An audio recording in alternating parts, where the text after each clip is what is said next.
Amen. Let's continue. Wacha tuendelee.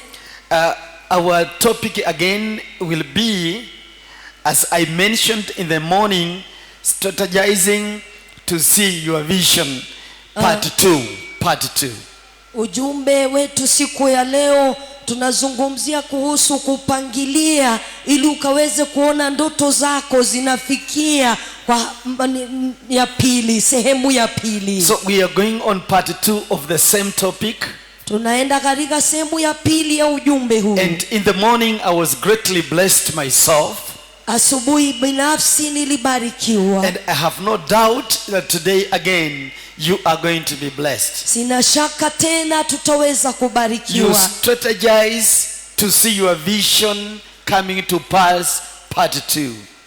Ukaweze kufanya mipango ili ndoto zako zikaweze kuja kutimia, sehemu ya pili. Shall we bow down for a word of prayer? Inamishe vichwa vyetu tuombe. Loving Father, in the name that is above every name, Baba mpendwa, kwa jina lililo juu ya majina yote, I give you praise because you are lifting us from one glory to the other. na kushukuru maana unatuinua kutoka upeo moja hadi mwingine. Father, I want to thank you for the members that you have brought today to listen to your word. Na kushukuru Bwana kwa washirika ambao wamekuja siku ya leo kusikiza neno lako. Loving Holy Spirit, I worship you because you are putting something special in their lives. Pendwa Roho Mtakatifu, ninakuabudu maana unaweka jambo jipya katika maisha yao. As we fellowship over this word, Lord, I pray that you are going to bless us. Tunaporishiriki neno hili Bwana, ninaomba ukaweze kutubariki. In Jesus' name. Katika jina la Yesu. Lift up your hands and give Jesus a mighty hand. Osha mikono zako juu, mpigie Yesu Come on, we makofi. can do better than that in the name of the Lord. Unaweza fanya bora kuliko hiyo katika jina la Yesu. I taught you in the morning that God puts you somewhere with a divine plan. Niliwaambia asubuhi Mungu kuweka mahali fulani kwa kusudi la kiungu. God made you to be born in that family by those parents with a divine plan. Mungu alikufanya uzaliwe kwa hiyo jamii na hao wazazi kwa kusudi la kiungu. We do not apply where we can be born. Huwa hatusemi tuzaliwe wapi. We are normally found ourselves being born by given parents. Huwa tunajipata tumezaliwa na wazazi fulani. So God knew in the whole scenario that you would be born there, and he put you there with a divine purpose. Mungu alijua kutoka mwanzo ya kwamba utazaliwa na hawa wazazi kwa hiyo jamii na kusudi la kiungu. And he also knew that putting you there is a purpose that he is going to use you so that you may be able to reach some destiny. Mungu akajua ya kwamba akikuweka pale kuna kazi ambao ataweka ndani yako, na ili wewe ukaweze kufikia hatima fulani. So appreciate God where you are. Appreciate God the kind of job you are doing, because he has put you there specifically to fulfill his purposes on the earth. Kwa hivyo shukuru Mungu mahali uliko, kwa jamii ambao umezaliwa ndani. Shukuru Mungu kwa kazi ambao unafanya. Shukuru Mungu maana Mungu amekuweka pale kwa kusudi lake la kiungu. So we said that, and I was so much excited because we find ourselves in a given place without any application as such. Huwa tunajipata sehemu fulani bila kuuliza kuwa mahali pale. Now, with the issue of marriage, hata katika ndoa, we find ourselves having married in a different tribe, having married somebody you have never met, you have never known, could be coming from Western Kenya or Central or Coast, but God brings these people together because he knows when these people come together, I will be fulfilling my purposes on the earth. Unakuta katika ndoa unaoa ama unaoleka kwa mtu ambaye umjui, pengine anatoka magharibi mwa Kenya ama kati ya Kenya. Mungu anawaleta, anawaunganisha, na Mungu mwenyewe anajua mipango ambayo ako nayo kuhusiana na hawa watu wawili, na mipango hii ni kutekeleza kusudi fulani ambao Mungu amewekeza ndani ya mtu. You see, you are born somewhere. It is because God, through your parents, wanted to fulfill some purposes. Umezaliwa mahali fulani, na kupitia wazazi wako Mungu anakusudi, anataka kutekeleza. In the years when I was 20 or 18, if somebody would tell me, young man, you will get married to somebody from Eastern, I would say, no thank you. Nikiwa miaka 18, kijana barubaru, miaka 28, ningeambiwa nitaoa mtu kutoka Ukambani, basi ningekataa. And you see, I even didn't know, because right in my rural area, I didn't know where she could be located. But God, in his own working, we found to be together. Nikiwa kule shuleni, nikiwa nyumbani, singetambua atatoka wapi, lakini Mungu kwa michoro yake na mipango yake akatuunganisha. Where we met, it was just miraculously. Mahali tulikutana ilikuwa tu ni muujiza. And you see, we are here.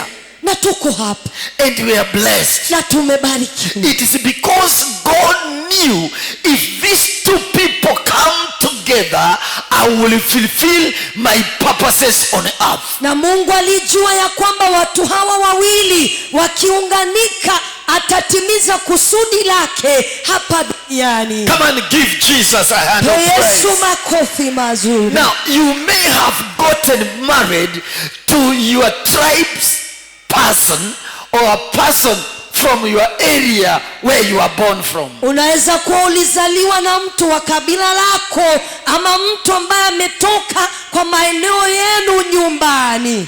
It was just because God knew bringing you together with that person, he was going to do a greater job.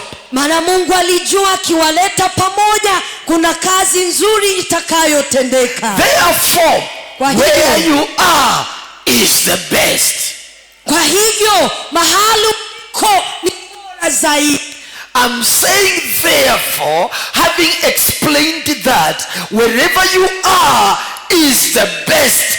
Embrace where God has put you. Embrace what God has given you. Embrace what God has brought you. The way God has brought you together. Where you are is the best. Nataka niseme ya kwamba mahala uliko ni bora zaidi. Kwa hivyo kumbatia yule ambao uko naye, kumbatia kile Mungu amekupatia, kumbatia mahali ambao Mungu amekupatia, kumbatia chochote ambacho Mungu ameweka katika maisha yako, maana mahala ulipo ni bora zaidi. If Joseph would have hated where he was, he would, I believe he would thank God why he was taken in Potiphar's house.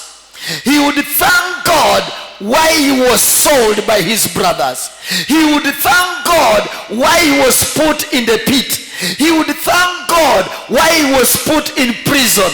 All those process, all that process, it was a difficult process, but God was aiming ahead of it all to deliver his children. Yusufu angelitambua mahala ambapo Mungu anampeleka, basi alipotupwa kwa shimo angeshukuru Mungu, alipouzwa angeshukuru Mungu, alipopelekwa kwa nyumba ya Potifa angelishukuru Mungu, alipotupwa katika gereza angelishukuru Mungu. Maana hatua hizo zote ambazo Mungu alipeleka Yusufu hazikuwa kwa jambo lingine ila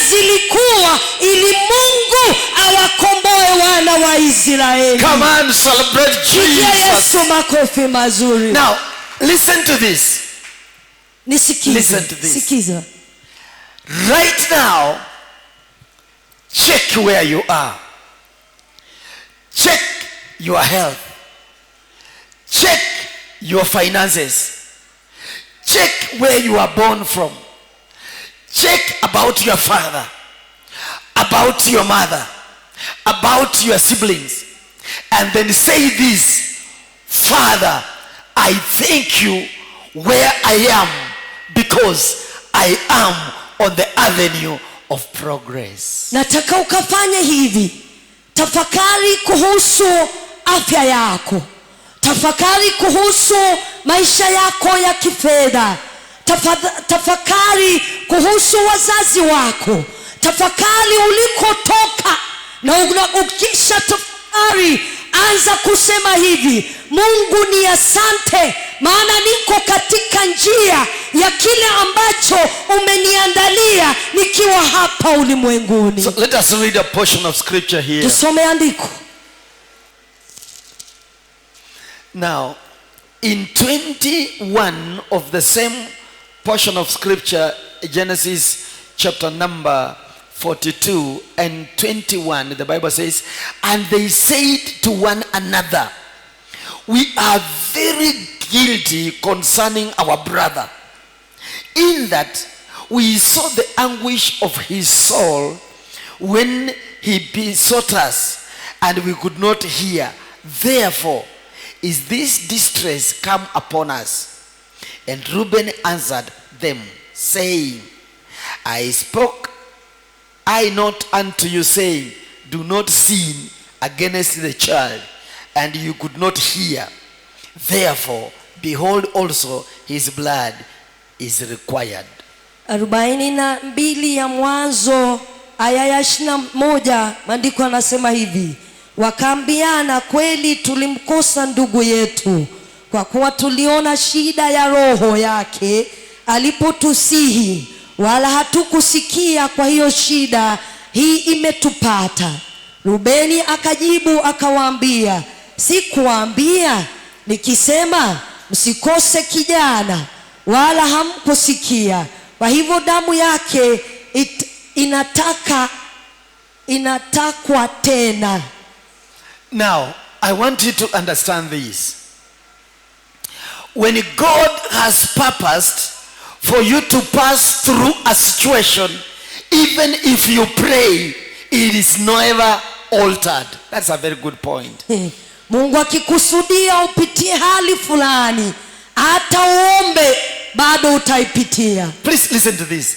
If God has purposed that you pass through a given situation in order for him to fulfill his purposes, even if you prayed and fasted, it's never altered.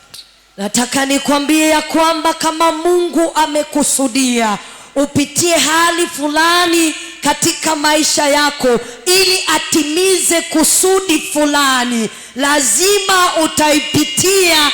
Hata ukiomba na kufunga haitaondoka. Please understand this. If God has purposed to raise a situation in your life in order to push you to another level, even if you are going to pray very hard through prayer and fasting for that situation to change, it will not change until you reach that destiny. Mungu akikusudia jambo fulani litendeke katika maisha yako ili akaweze kukusukuma katika hatua nyingine, akaweze kukuinua katika upeo mwingine, hata ukiingia katika kufunga na kuomba kwa nguvu halitabadilika, hali ukaweze kupitia hiyo hali, kusudi la Mungu liweze kutendeka maishani mwako. There are people who are here today, they have been fasting over issues, fasting offer their families, fasting, offer their health, but things have not changed, and yet they have taken time to pray.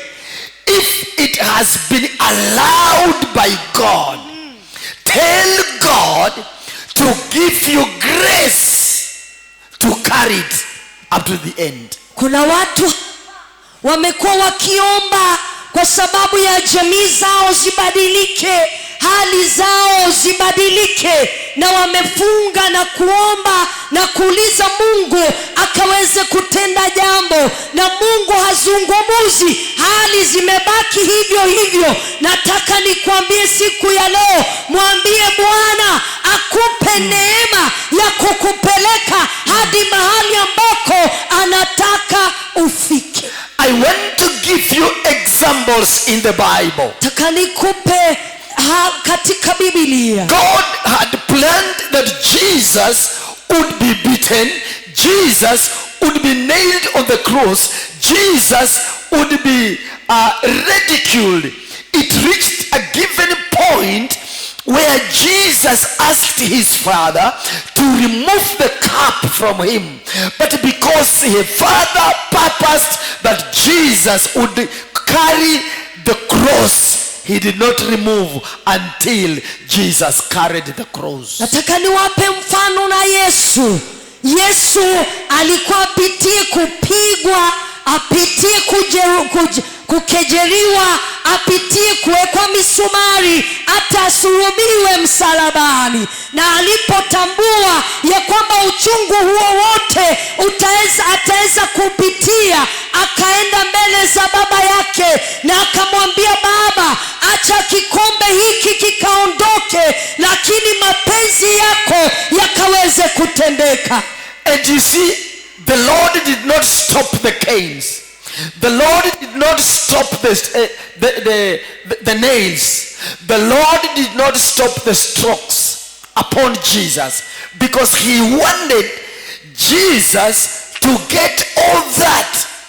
Though it was painful, he wanted him to get all that in order for him to get a name above every other name. Mungu hakusimamisha viboko juu ya Yesu, hakusimamisha misumari juu ya Yesu, hakusimamisha kukejeliwa katika maisha ya Yesu, hakukomesha hata kusulubiwa kwake Yesu, lakini aliruhusu haya yote yakaweze kutendeka katika maisha ya Yesu, ili atakapo stahimili apate jina lililo juu ya majina yote. So what is happening in your life now? You have trusted God to lift it. It has not been lifted. Then you are a believer. It means God has not forgotten you. God is planning to propel you to another level in life. Kile ambacho umekuwa ukiombea hakijaondoka, bado kiko. Najua, nataka nikwambie, Mungu hajakusahau. Mungu yupo na anataka kupitia hali hiyo akuinue kutoka hatua moja hadi nyingine, kadri ya kile ambacho amekusudia kutenda maishani mwako. Paul prayed and fasted, I don't know for 3 days or how many days, for the Lord to remove the thorn in his flesh. But God in heaven, he knew that let it be there to humble him. Paulo akaomba, sijui alifunga kwa siku 3 ili Mungu aondoe mwiba katika nyama zake, lakini Mungu hakuondoa, akaruhusu zibaki pale. Now, this is because there are times we pray and things don't happen until we can even give up in life. Let us not give up.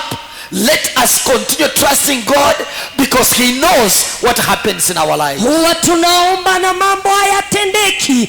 Hata utakuta wakati mwingine tunakaa kukata tamaa, lakini nawaagiza siku ya leo tusikate tamaa, maana maisha yetu yamo mikononi mwa Mungu na ana kusudi na maisha yetu. Watch this. Tazama hii. Joseph prayed and asked his brothers not to kill him, not to sell him, not to throw him in the pit, but they did it because it was God who allowed them to do it in order for him to go to a foreign land, for God to work it out for the Israelites to have food to eat. Yusufu akalia, akawaagiza nduguze wasimuue, akawaagiza wasimuuze, lakini wakamuuza. Ilikuwa ni mpango wa Mungu Yusufu aende katika nchi ya ugenini, ili baadaye Mungu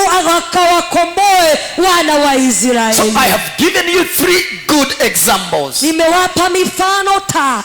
And therefore I want to tell you, it works because God wants to put you in a situation which is better. Inatenda kazi maana Mungu anataka kupeleke mahala palipo bora. Amen. Amina.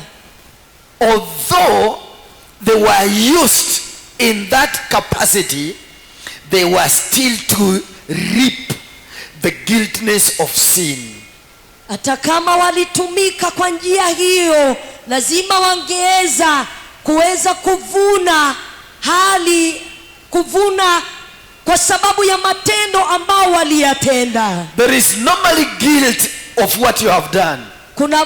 Kuna ile kuhukumika kwa sababu ya matendo ambayo umefanya. So these people were to reap the guiltiness of sin. Hawa watu lazima wangevuna matukio ya dhambi zao. If sin has not been repented, you will always live under guilty.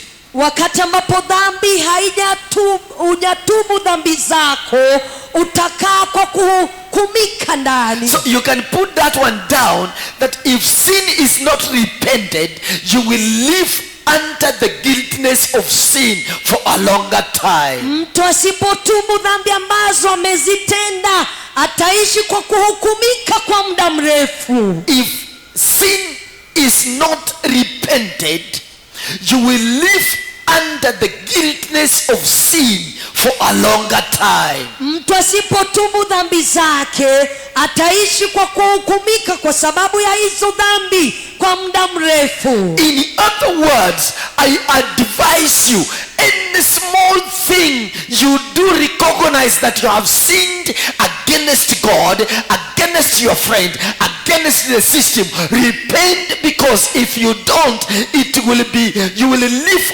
under that guilty for a longer time.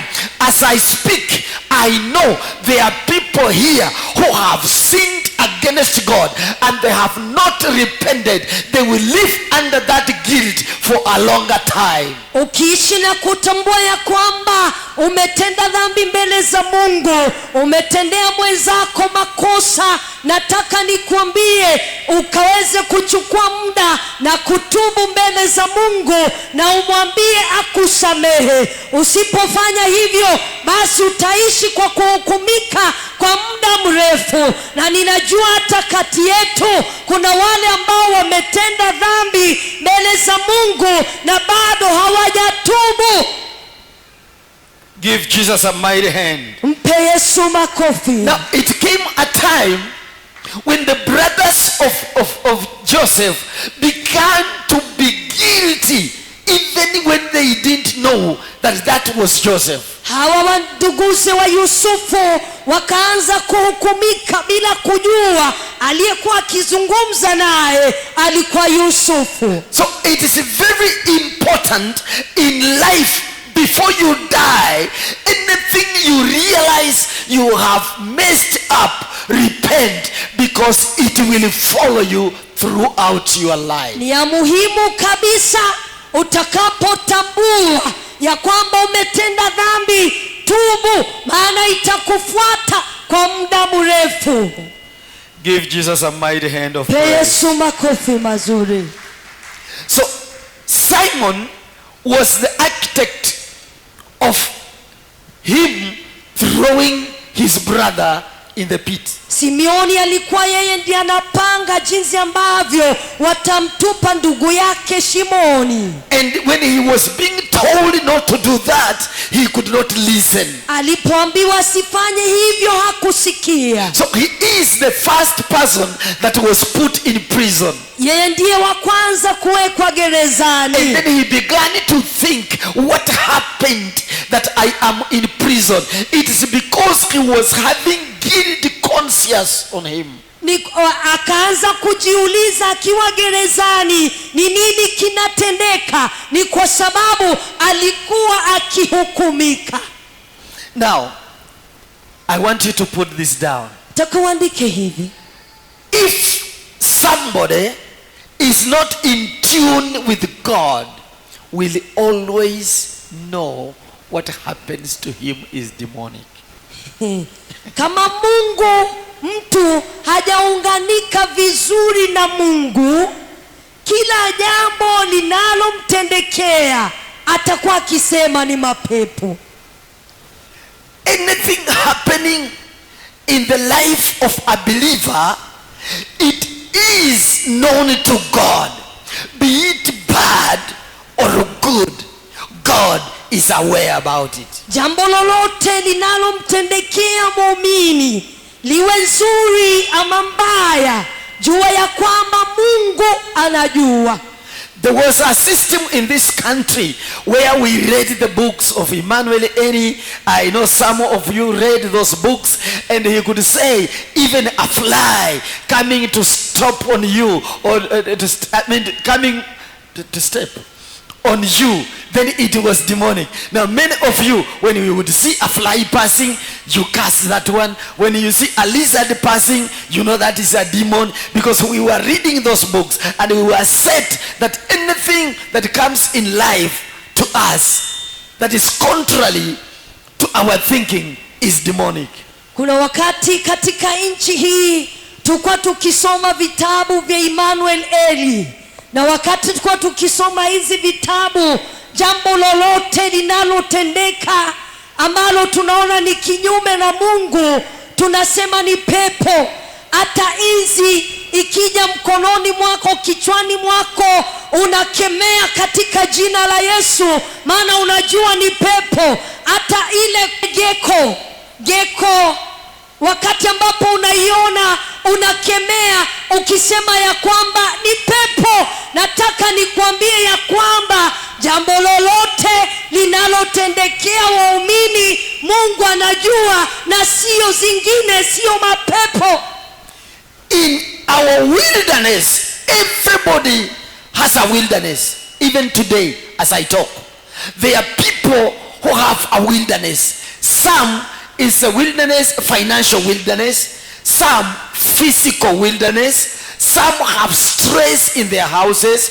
Some have stress in their places of work. And all those things coupled together, they can easily make you think God is not with them.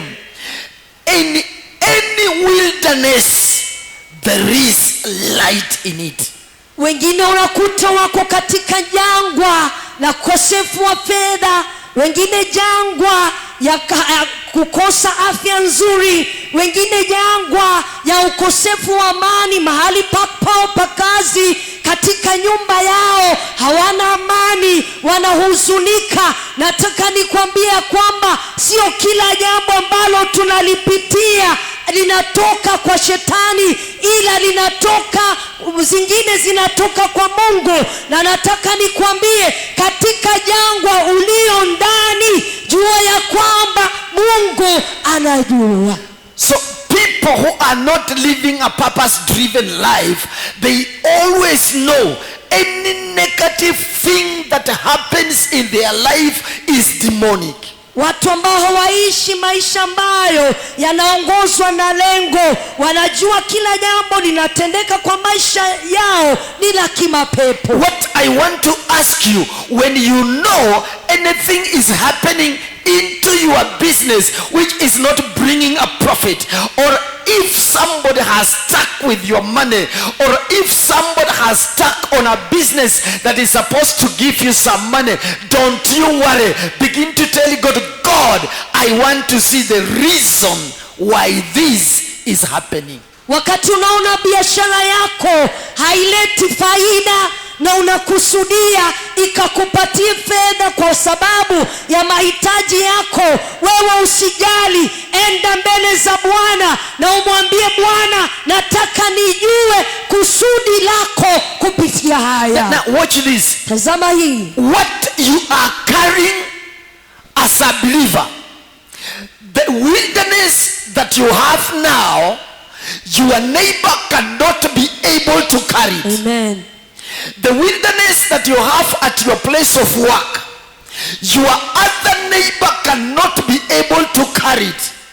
It is God who knows the faith of somebody, so he allows some things to happen in our lives because of the faith you are carrying. If your faith is weak, you will not carry heavy things. If your faith is strong, God will release heavy things in your life. So thank God your faith is strong. That's why he has released what you are carrying now. Jangwa yako jirani yako hawezi kuibeba. Jangwa ya mwenzako pia wewe huwezi kuibeba. Nataka nikwambie ya kwamba kuna mambo Mungu ameruhusu katika maisha yako yakaweze kutendeka ambayo mwenzako hawezi kuyabeba. Na nataka nikwambie hivi, Mungu anajua kiwango cha imani yako. Kama imani yako ni kubwa, basi Mungu ataachilia mambo yaliyo mazito. Kama imani yako ni dhaifu, Mungu ataachilia mambo yaliyo dhaifu. Nataka nishukuru Mungu kwa kila mmoja wetu, maana imani yetu ni kubwa, ndiposa Mungu ameruhusu mambo yaliyo mazito yatendeke maishani. Come on, give Jesus a hand of praise.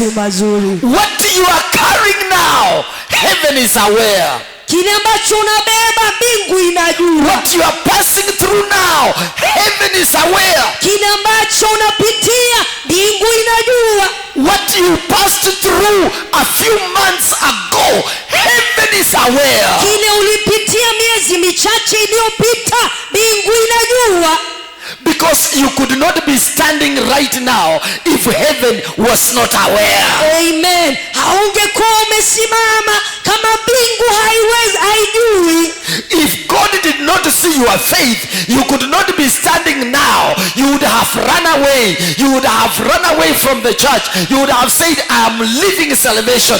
But God knew that you have got some stamina to release what is happening in your life. Give Jesus a mighty hand of praise for that, because what you are carrying, your neighbor cannot carry, your husband cannot carry, your wife cannot carry, your pastor cannot carry. You are carrying it because God has seen you worthy to carry it. Kile ambacho unapitia Mungu anajua. Kama angelikuwa anajua, basi ungesimama kwa wokovu, ungelikuwa umetoroka. Nataka nikwambie, Mungu anajua imani yako, na ndiposa ameruhusu yale ambayo unayapitia ukayapitie. Ndugu yako hawezi kupitia unayoyapitia. Mchungaji wako hawezi pitia unayoyapitia. Ni wewe tu unayeruhusiwa kupitia mambo hayo, maana Mungu ameona kimo cha imani.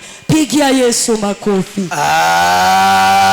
I want to prove it in the Bible. Nataka nikuonyeshe kwa Biblia. How many brothers did Joseph have? 11. And among the 11 brothers, how many did God choose to carry the cup? Wangapi ambao Mungu alitumia kubeba kikombe? God looked around them and saw it is only Joseph that he can use to accomplish his purposes on the earth. Jamani, sikia hii. Kati ya wale nduguzi 11, Mungu akatazama na akaona ni Yusufu tu ambaye ana uwezo wa kubeba kusudi lake. Jamani, give Jesus a mighty hand Give Jesus a better mighty hand than that Pigia one. Yesu makofi makuu.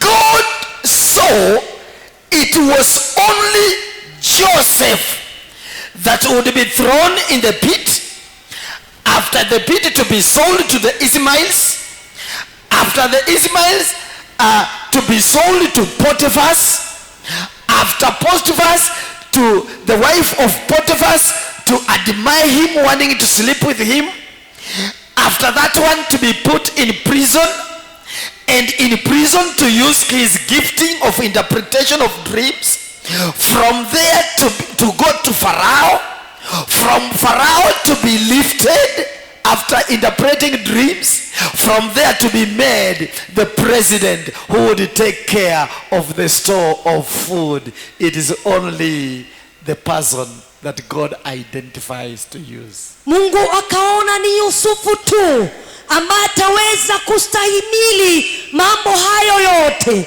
atupwe kwa shimo, auzwe kwa Waismaili. Alipouzwa kwa Ismaili, akauzwa kwa Farao, akaingia kwa nyumba ya Farao na akafanywa asimamie kila kitu, lakini kule mke wake akamtamani alale naye. Pale akawekwa gerezani. Alipowekwa gerezani, hapo akaweza kuota ndoto na watu wakaota ndoto, akatafsiri. Baada ya kutafsiri akasahaulika. Aliposahaulika wakaweza kwenda kule nje. Farao akaota ndoto. Alipoota ndoto akasema, kama hamutaweza kutafsiri ndoto zangu, nyinyi waganga na wakubwa, ninaenda kuwamaliza. Alipowaambia hivyo, wale waliokuwa na Yusufu katika gereza wakasema, jamani, tunakumbuka kuna mtu mmoja gerezani. Na walipomkumbuka, hapo Yusufu akaletwa akatafsiri ndoto. Alipotafsiri ndoto, basi akafanywa rais, na sio rais tu, chini yake Farao. Na alipofanywa chini ya Farao, pale ndipo Yusufu akapandishwa cheo. Give Jesus a mighty hand. Kwa Yesu makofi So mazuri. in other words, what you are now and what you are experiencing now and how you are feeling now, God knows it is only you who can carry it. Kile ambacho unapitia sasa, jinsi ambavyo unajihisi sasa, yale ambao unapitia kwa wakati huu, Mungu anajua, na anajua ni wewe tu unaweza kuyastahimili. Now, put this down.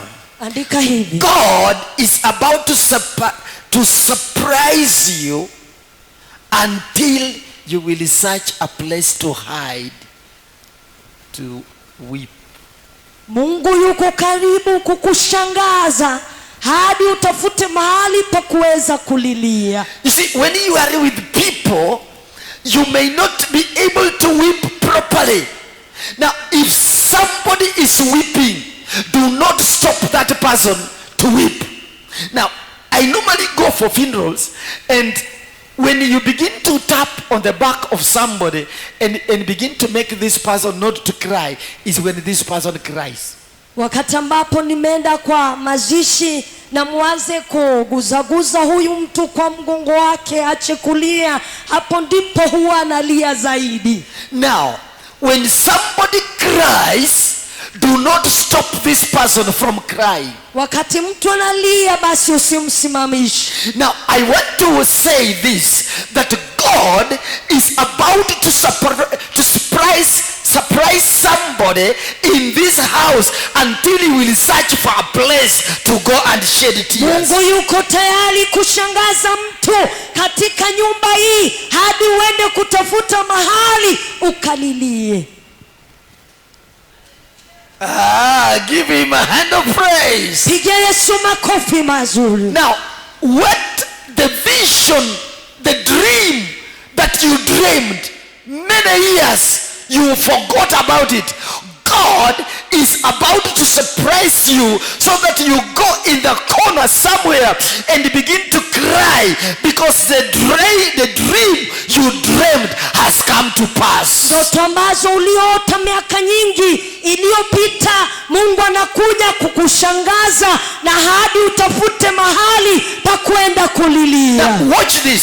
Tazama hii. When Joseph gradually met his brother, wakati Yusufu alipatana na nduguze and brought them to his house, na wakawaleta kwa nyumba yake, the joy was so great. Furaha ilikuwa tele. The peace of mind was so great.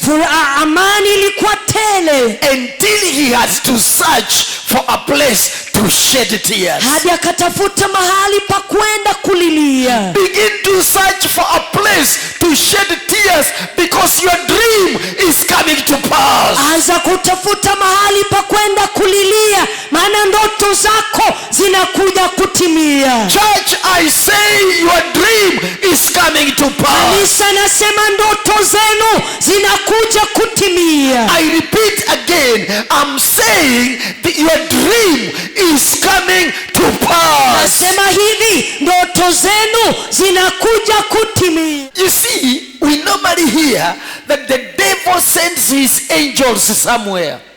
Tunasikia mapepo shetani hutuma malaika zake mahali for a mission in a given church. Kuweza kutekeleza jambo kwa kanisa fulani. The devil can send his angels in the church to bring sickness in the fellowship or people doors when the word is being preached. Shetani anaweza tuma malaika wake katika unganiko ama kanisa fulani kusababisha watu wagonjeke ama walale wakati mahubiri yanahubiriwa. So you find we are praising God and some people are just gentlemen and gentlewomen. They are just standing and looking at you and wondering what is happening because the agents have come in the house. Unakuta watu wanafurahia katika uimbaji, wengine ni wangwana wamejishika mikono wakitazama kote kule wakijiuliza ni nini kinatendeka, kwa sababu malaika wa shetani wamo katika nyumba. The enemy sends his angels in the church to accomplish some mission. Shetani hutuma malaika zake kanisani kutekeleza jambo fulani. And God sends his people in a given church also to accomplish a given vision. Na Mungu pia huwatuma watu wake kwa kanisa fulani kuweza kutekeleza jambo fulani. So the really true identity of your vision can be released this year. Kusudi lako ama utambulisho wako wa maono yako unaweza kuachiliwa mwaka huu. Now let me bring this to you. Let's check in verses number 45, chapter number 45, just one or two things here. Then Joseph could not refrain himself before all of them that stood by him, and he cried, "Cause every man to go out from me." And there stood no man with him, while Joseph made himself known to his brothers. The true identity of his mission it was now coming to be accomplished. And number 3, and Joseph said unto his brothers, I am. Just imagine, you've done evil things to somebody. You have lived many years without knowing that he's alive, and now the fella comes and says, I am Joseph. Do my father yet live? And his brethren would not answer him, for they were troubled at his presence. Let your enemies now be troubled in your presence. Wacha maadui zako wakaweze kusumbuka katika uwepo wako. Now here he comes and reveals himself I am Joseph whom you sold. Hapa Yusufu anakuja na kujitambulisha kwa nduguze na akasema mimi ni Yusufu ambaye mlimuuza. And here was Joseph, and here was Simon, the initiator of everything. Na hapa Simeoni yuko ambaye alipanga mipango yote. Now I come and say, I am the one whom you sold. Na hapa nimekuja na kusema mimi ndiye ambaye mlimuuza. What would you say? Je, utasema nini? You have backbited me without knowing. Umenisengenya bila kujua. And I come and say, I am the one that you are backbiting. Na nikuje niseme mimi ndiye mliyenisengenya. You have planned to kill me. Mumepanga kuniua. And I come and say, I am the one whom you want to kill. Mimi ndiye mlitaka kuniua. Identifying yourself. Kuweza kujitambulisha. A time has come. Wakati umefika. A time has come. Wakati umefika. Where we have to identify ourselves. Ambako tunapaswa kujitambulisha. To the devil and tell the devil. Kwa shetani na tumwambie. We are here. Sisi tuko hapa. We are here. Tuko hapa. We have been sent. Tumetumwa. To destroy your work. Kuharibu kazi yenu. We are not hiding. Hatujifichi tena. Our enemies will be troubled. Na maadui zetu wataogopa. Any person who has spoken evil things to your children, to your family, to your business, may them be troubled now. Mtu yeyote ambaye amezungumza kinyume na watoto wako, kinyume na biashara yako, kinyume na maisha yako, wacha siku ya leo akaweze kuwa trouble katika jina la Yesu. Let them know you are serving a God. A God of Israel, a God of Jacob, a God of Isaac. Let them be troubled, because it's the God who will trouble them on your behalf. Wacha wakakose amani na wajue ya kwamba unatumikia Mungu wa Ibrahimu, Mungu wa Yakobo, Mungu wa Israeli, na maana ni Mungu atakaye sababisha wakose amani. Hey! Somebody to give Jesus a Mungu mighty. tukufu. Let the Lord protect you. Wacha Bwana walinde. Let the Lord walk with you. Wacha Bwana enende nanyi. Let the Lord cover you with his glory. Bwana wafunike na utukufu. May you live by the power of God. Muishi kwa nguvu za Mungu. And may you protected by God. Na mulindwe na Mungu. I declare you blessed. Tangaza mebarikiwa. I declare you lifted. Tangaza meinuliwa. I declare you healed. Tangaza mepona. You are highly, highly favored of God. Ninyi ni wabarikiwa, wabarikiwa, wabarikiwa wa Mungu. I say you are highly, highly, highly favored of Ninyi ni God. wabarikiwa, wabarikiwa, wabarikiwa wa Mungu. It is because of that favor that you can breathe today. It is because of that favor that your enemy has not killed you. It is because of that favor that your business is standing. It is because of that favor that you have not died of corona. May the Lord lift you and give you the greatest favor. Ni kwa sababu ya hicho kibali unapumua.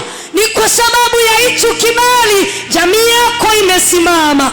Kwa sababu ya hicho kibali Mungu amekufanya usikufe na magonjwa, hata usikufe na corona. Kwa hivyo siku ya leo natangaza kibali juu ya maisha yako katika jina la Yesu. Hallelujah. Hallelujah. For these 10 minutes I want to worship God with you. Nataka niabudu Mungu pamoja nanyi. I want to worship God with you on the altar. Nataka niabudu na Mungu nanyi On the madhabahuni. altar. Kwa madhabahu.